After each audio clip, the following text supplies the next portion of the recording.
هاي ايش بيك؟ جيت ارد اشوفك ولا تسوي ذني وياي ازعل واعوفك. يا فهد لا تضوج، لا تسوي عركي، رجلي على رجلك هاي ازعل وتركي.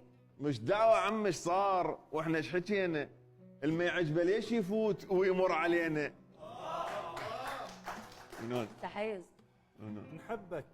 نحبك احنا هواي وانت من الاحباب، وبشرط تكون تصير ويانا حباب. شو تسوي سوي وقول واحكي تريده، واصبر لي الا هجيك بقره بقصيده. ها فهد شفت شلون ضربتني ضربه؟ بس تحكي كلمه النوب الكون قلبه. اشكرك احمد الله والديكم، ممنونين شباب ممنونين. مسيطر انت هوايه اشوفك يا البشير. طبعا بزود تحكي بكوكبك لاقينك، وبعد بس تغثني رجعك للعراق وانت تعرف من المنتظرينك. شنو انت